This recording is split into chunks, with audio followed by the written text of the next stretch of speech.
Oh, there, I see that.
Of course.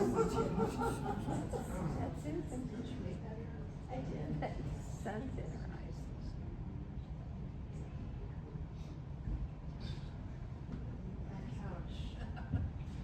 That couch. Lasted forever. You had me a estate sale. That was one of the first things to go.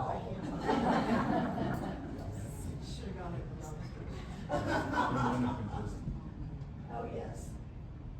The convertible. Graduated from Iowa State.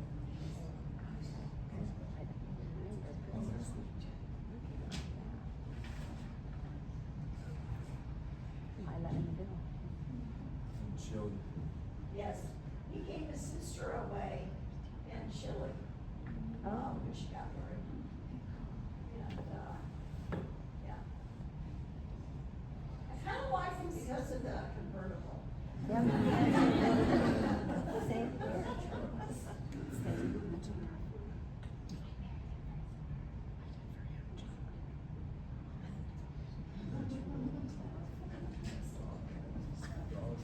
You know what Dartmouth is?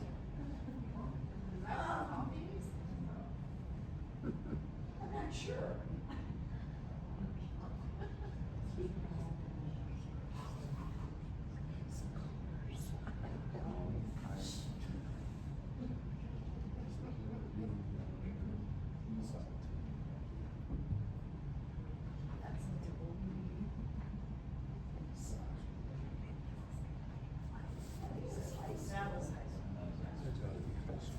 Yeah.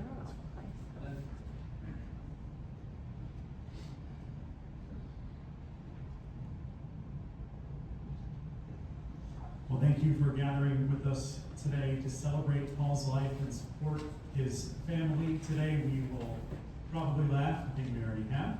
We will probably cry, but hopefully together more than anything, we will honor the memory of Paul Bakken together. I will open us with Psalm 23. The Lord is my shepherd, I lack nothing. He makes me lie down in green pastures. He leads me beside still waters. He refreshes my soul.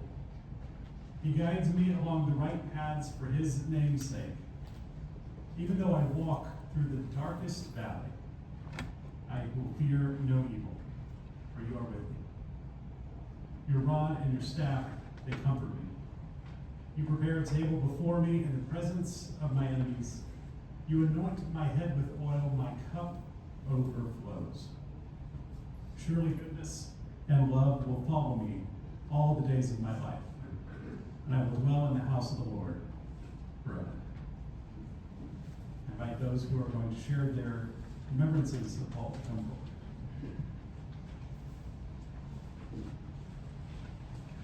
He pre-selected people first there. Sure. Just standing up as others. So good to see everybody, old faces, new faces, everything. Thanks for coming to those that came in and out of town. Big thanks and everything. But my dad, just sharing stories and hearing everything that everybody's kind of shared is like, yeah, he was a good guy. He was everybody's kind of guy. He was always good to us. He was always up for a little fun, up for sometimes serious. He was he was the guy that took me to college, and we drove 6-7 hours to Durango. I didn't have a room, but I got into college, and he kind of let me figure it out. I was 5th on the list for getting a room, and I got a room, and he let me figure it out. And I was going to be an engineer like him. I always looked up to him, and never. The conversation, looking back now, the conversation that I would be having with myself and my son was like, you need to be a little bit better at math. Not once was that uttered, but he let me figure it out. And, a couple years earlier, I had a problem with a math problem, and I took it downstairs. He was always in his den at night, and he's looked at the math problem. It was one of the ones where you could have the answer in the back. It's like, that's not it. He did. Well, maybe they did this. Maybe they did. It's Swahili to me, But he's like, yeah, that's not right. So I took it to the professor or teacher the next day, and the teacher looked at it and he's like, yeah, your dad's right. That's not how you solve it, And Dad and I always had swimming. I never made this soccer team in high school, so I always ended up on the swim team. And it was over Christmas break, and he was always like, come on, let's go swim. Let's go swim. We gotta get a couple workouts in. He was probably still faster than me. And everything. Because 4th of July came, and my dad and I could usually cover for Mom in the inner tube race. Yes. If we had a ringer, we were money. Sorry, Sean, I think we almost drowned you one year. We lost. We gave up the ring.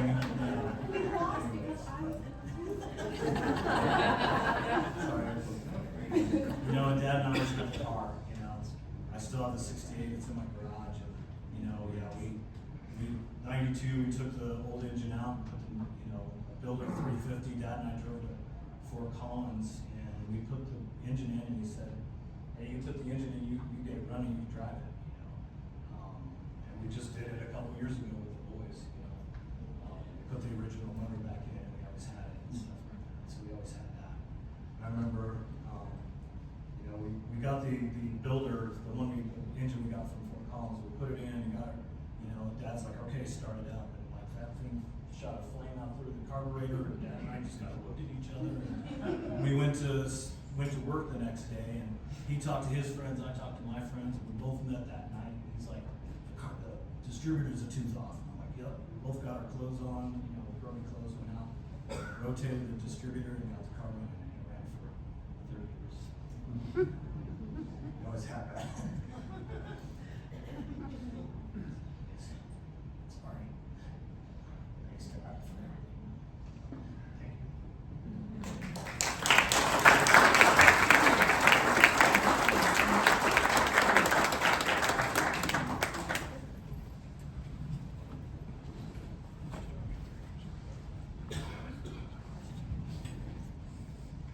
All right, hopefully I can pull this off. First of all, thank you everybody for making it. I know Todd already said that, but there's so many people in this room that have impacted us, and my dad, my mom, and our family as a whole, so I just want to say thank you for that and all the years. So there's a few things I want to share about and express about my dad today. He really always cared for us, never showed judgment towards us, and as Todd said, he was always a step ahead.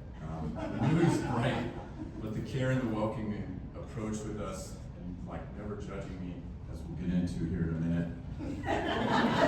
really important. So I learned pretty quickly growing up that he was always ahead of everyone else, and learned that he had skipped a couple grades in school, but Granny used to say, gosh, you know, he couldn't pass a spelling test to save his life, but he could name every car on the street. And, which I was like, oh, it sounds familiar. So in college, he swam, joined the Pike House, studied engineering, good mix of discipline and fun. Somewhere in between thermodynamics and fraternity antics, he taught us chemistry recitation when the teacher's assistant or the TA didn't show up. He told me that recently. I was like, I'm still learning things about this guy. He's 81. And like, I knew he was smart, but like, he literally said he showed up to the recitation and the TA wasn't there. So he's like, so I just started teaching it. I'm like, who are you? I fought my life in chemistry. And you're doing that. So, you know, we all know he's a classic engineer, or engineered as we used to call him. He wasn't just that though to us and to me. He was a coach, teacher, a rock. He coached us in soccer and swimming. As we know, he's an All-American in backstroke. But wouldn't you know it, I was terrible at backstroke. He hated my freestyle kick. Told me that at a triathlon recently. Well, it was like 15 years ago, and I was like, did you see my swim? He's like, yeah, you still have that stupid kick. And, so I was like, oh, yeah, sorry. And Todd, there was no probably. We never beat him in a race. He hammered us all the way up into his 40s, and he made it look easy. So he never judged me. He always pushed me. He was steady when we weren't. He was always there for us. He always made me have like tough conversations with coaches and teachers. Still use that to this day. So I'd be like, well, you call him. He's like, no, you're the one that needs to have that conversation. So you need to suck it up and do that. So that was really good. He also taught me he could really outsmart me. He got me a few times. One time I was driving the 68 down the road and it wouldn't shift. I was like, called him up. I'm like, man, it's not shifting. He's like, you're just gonna have to park it. I was like, okay. So then a week later, he's like, you know, you really should check the vacuum hose on the transmission. I was like, really? I was like, okay. So it was right by the starter. Crawled under there. Sure enough, it was disconnected. I was like, oh, he didn't want me to drive it for a week. So I was over the moon to get my car back. So, but once again, a step ahead. You know, I used to go into his office or his den and ask questions about algebra, and whine and cry. And I was like, I don't care what X is. Why do we have to learn what X is? Well, I solve for X every day at work. So, thanks, Dad. Thanks. He was always patient. You know, he never got on me when I was probably not thinking as quickly as he was. So, we know I made him angry a few times, maybe more than a few times, like when I told him the house was on fire. That didn't go too good. I stepped on the hood of the car one time at church. I didn't go good either. Sorry about those. It was pretty embarrassing at times, but and I paid for my fair share of punishments, as Todd loved that. They just laughed me going to my room. But he never judged me, you know, for my immature antics. That's the point, right? Like, I would screw up, do something dumb like that, and then we'd move on from it. So he never held that against me, and it was never really brought up. So he was a great listener. You know, we'd go to church, we'd listen to the sermons. I'd have no idea what was going on. He'd explain it all to me, and I was like, gosh, man, how'd you listen to all that? So he also defended Mom when things got crazy going up. He made us respect her. And so that was really important and really taught us what it meant to care deeply and quietly. It gave me the foundation to be a good man and a good dad today. So I appreciate that. As we got older, I came to appreciate how much he really knew about the house, the cars, systems, everything.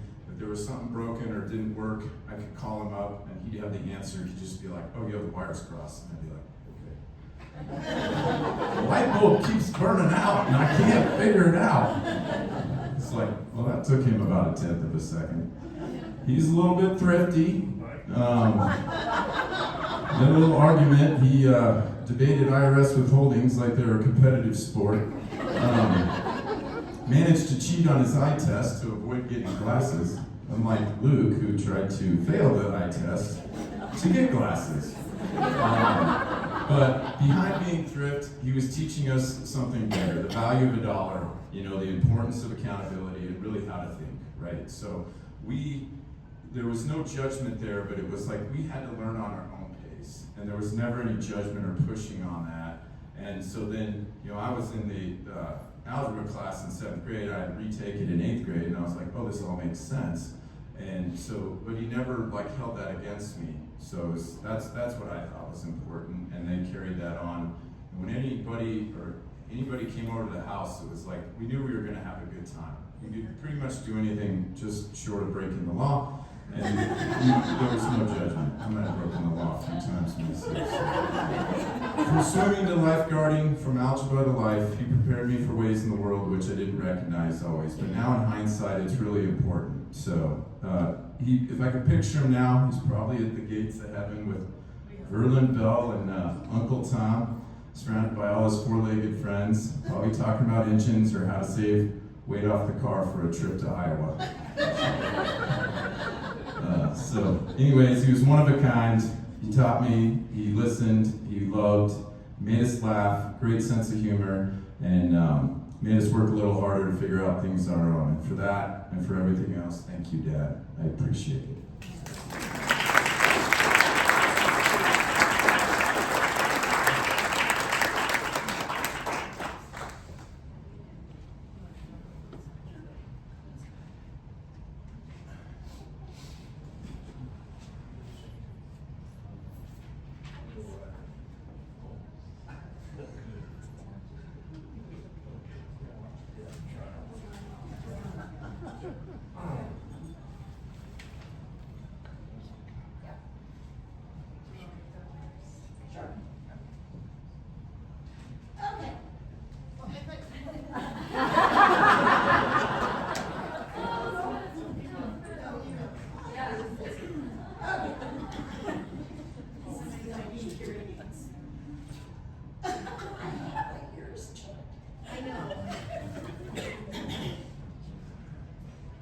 Paul, being an engineer, and me being an art teacher, was like oil and water.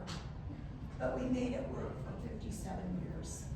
We have 3 awesome children, 6 grandsons, no girls, and who have given us much joy along the way, as much as our parents did when they were with us. Paul and I met through mutual friends at Iowa State, and my friend said, oh, you gotta meet this guy. And so they pulled up their VW, and he hopped out of it. Well, he didn't hop out, but he got out of it. And he had his Iowa State leather jacket on, and I'm going, oh, I like this guy. So the next day, I see him. Oh, I remember going back to my roommate, and I said, no, I kind of like that guy. And the next day, I saw him with another girl. But eventually, we did go on now when I say this, I will clarify, a coat date, which, Coke, yeah, as in Coca-Cola.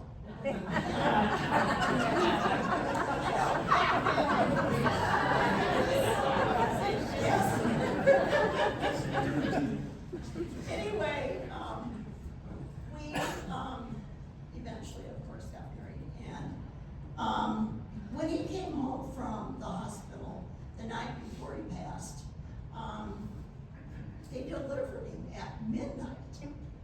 And so I stayed with him for about an hour, and I said, I just have to go to bed. And I kissed him, told him I loved him, and the next morning, of course, he was gone.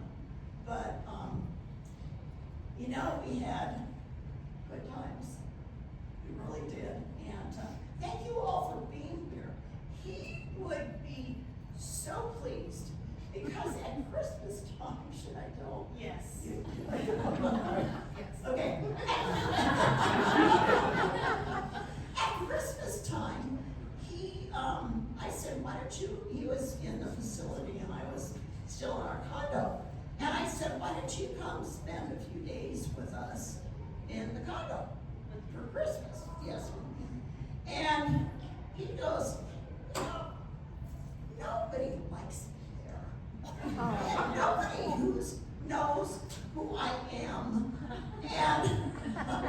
I wish he could be here now because he would realize he was cared for.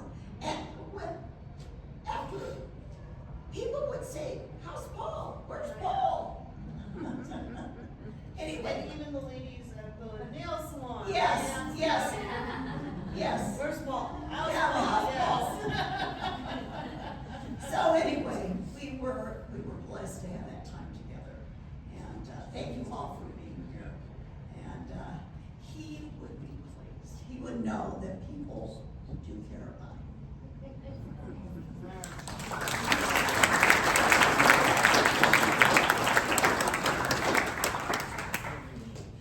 I feel like I need to pivot off of what I wrote from what has been said, which is fine. But I was gonna start it off with, oh, my P, because that's what I called him.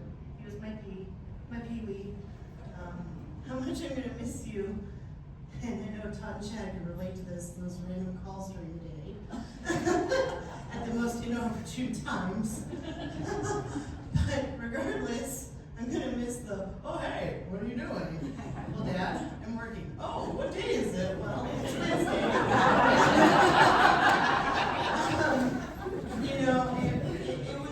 It was a shock to all of us, but what my dad taught us was family, and we all came together.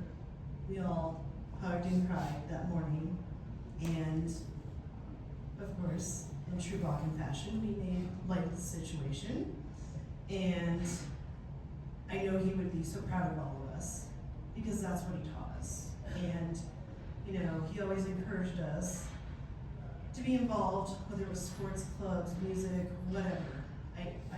He encouraged, I think it was, well, you do this or you figure it out. You don't just get to sit at home and not do anything. But he did. He just always encouraged and supported all three of us in whatever we were doing. And yes, he was stingy, but if it was something he believed in, he made it work for us. And whether it was soccer, basketball, cheerleading, whatever, and he showed up. And, like the boy said, Tom Chat said, homework, yes. I remember I was in an engineering class and I had to make a bridge and I procrastinated, but sure enough, he was very frustrated, but he pulled out his Elmer's wood glue, as we all know he loved that stuff, and he helped me get it done, although it failed horribly. One thing, he has earned some amazing nicknames over the years. Like I said, I always call him Pee-wee. He'd be like, yep, that's me. But Homer, Home Slice. Yeah. Yes. Various.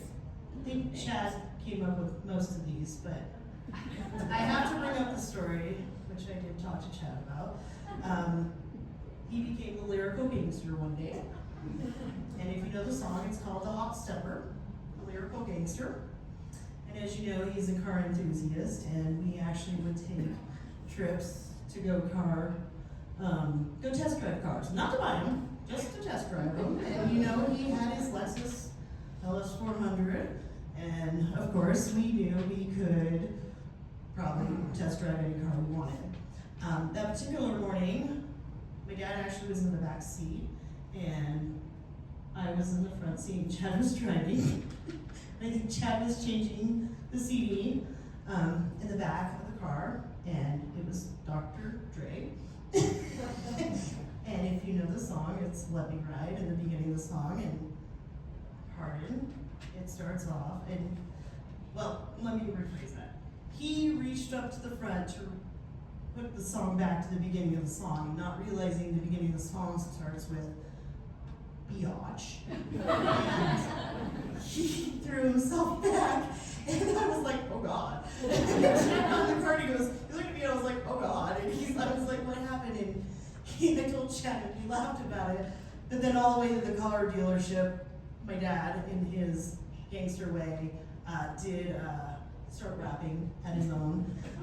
And so Chad called him the lyrical gangster. And that stayed. And so anytime I finally heard the hot stepper on my Sirius XM, and I was like, yes, finally I heard the song. But yes, he always had a wonderful sense of humor. As he got older, he was a big teddy bear. He always was. We just didn't know that. And the humor, and he really enjoyed the chaos of the family, of all of us, and all 6 grandsons. And he put up with it. He loved it. But I do want to bring up how he lost his driving privileges. My one last point. My mom had to take her car to Raceway to get the oil changed, and my dad said, "Oh, I'll meet you over there." Well, she was at the bay, and the guy was checking her in, and somebody rear-ended her. No, that somebody was my father. In his own car. And mom goes, "Oh, it's just my husband." So, I don't know why mom let him drive home that day, but apparently he blew all the stop signs at Cherry Knolls, and that ended his driving career. And I know we have many, many stories that we could say, but there was one quote I wanted to bring up that I think this isn't the end of PJ today. He will always be in our memories. But my dear friends, Ron and Suzanne, my neighbors, the card had been sitting on the table that you guys had given us, but there was a saying in it that says, "It is through the memories we keep close to our hearts that we can begin to heal and find peace." And so through PJ's memories, he will always live through us and our grandsons for many years to come. So let's send P off in style, say cheers, we love you, and we will miss you dearly.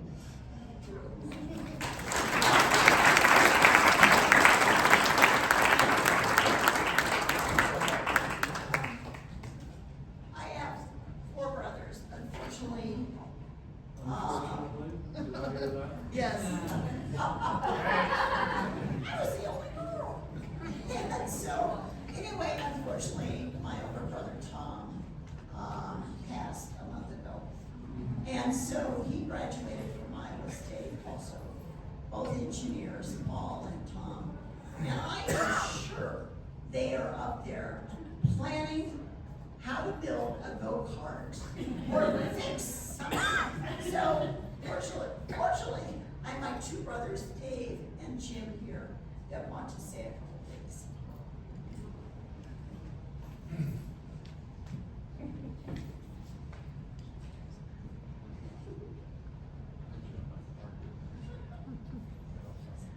Well, Susan just took like half of my speech. Darn stealer. Being a middle child in a family of 5 was an advantage because I had an older brother and an older sister. And then when Paul joined the mix, I had the advantage of benefiting from his knowledge as well as Tom's knowledge in everything that they knew and shared mechanical things, whether it be cars, motorcycles, vacuum pumps, anything. And the other part of it is that Jim's over here in his Harley Davidson tuxedo. If there's a Harley Davidson dealership, Harley Davidson dealership between here and Iowa, Jim is my t-shirt there. The other advantage of being a younger sibling is that we got to learn from all of their mistakes. Like the time that Susan drove to Newton in our 51 Buick with a carload of her girlfriends to see some boys that she wasn't supposed to.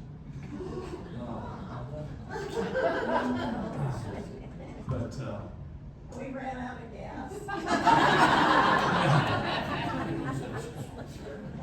But I've always enjoyed talking with Paul and Tom about different things. They always had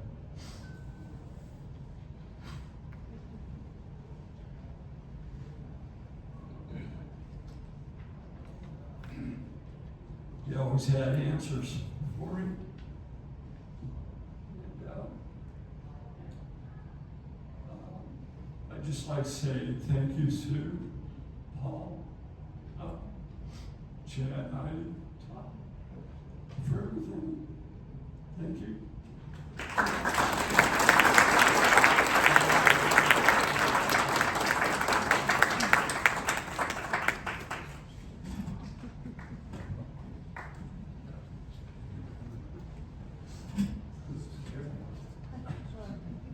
you.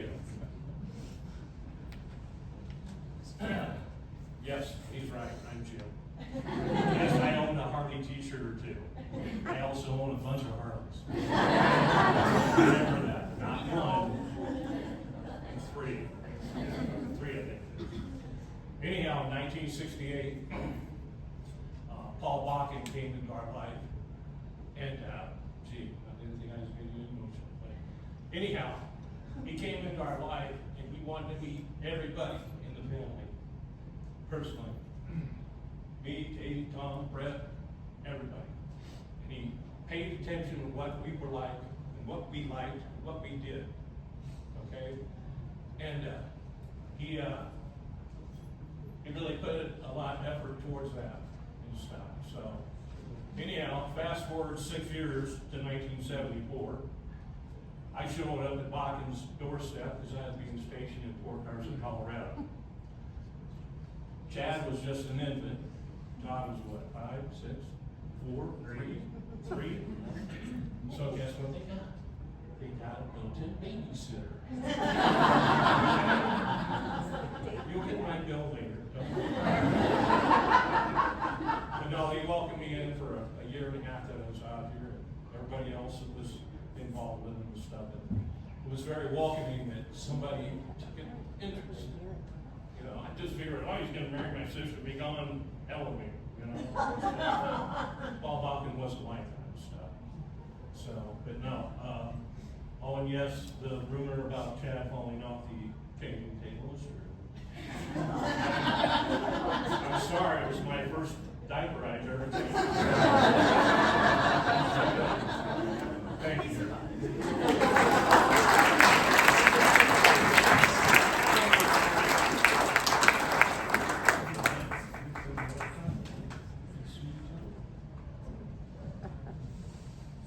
Taylor's going to play a rendition of Amazing Grace that was done by Vicki and Steve Swinski. So Vicki's parents, the Perellos, grew up with my dad's parents in Illinois, in Hinsdale, and so they put together this rendition. They played this and sent it over to us, so we're going to play it. I think it's absolutely beautiful and magnificent, so thank you. And so we'll keep that up and then hand it back over to you.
The chapter I'm about to read is often heard at weddings because it is full of words about love.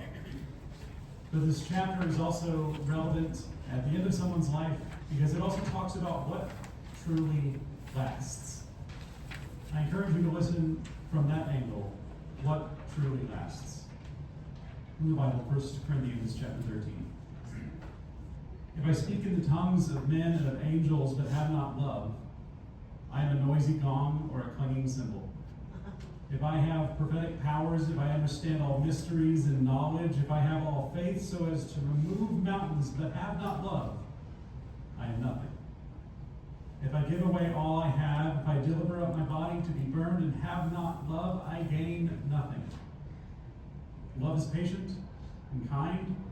Love does not envy or boast. It is not arrogant or rude. It does not insist on its own way. It is not irritable or resentful. It does not rejoice at wrongdoing, but rejoices with the truth. Love bears all things, believes all things, hopes all things, endures all things. Love never ends. As for prophecies, they will pass away. As for tongues, they will cease. As for knowledge, it will pass away. For we know in part and we prophesy in part, but when the perfect comes, the partial will pass away. When I was a child, I spoke like a child, I thought like a child, I reasoned like a child. When I became a man, I gave up childish ways. For now we see in a mirror dimly, but then face to face. Now I know only in part, then I shall know fully, even as I've been fully known. So now faith, hope, and love abide, these three. The greatest of these is love. My family met Paul and Sue when we moved to Cherry Knolls, and my wife's aunt said that someone she grew up with lived in the area, she thought. Turns out Paul and Sue were just a couple blocks up the hill from our house, and soon enough, my two boys were splashing in their pool at the Bakken residence. And I don't quite remember Paul ever joining us in the pool at that phase of life, but he was definitely always there, and we were always welcome. In fact, the Bakken's house was one of the first places my son with special needs felt truly at home, away from home. So thank you for that. As I chatted with the family this past week, I heard those same themes over and over again. That Paul was always there, that Paul didn't judge.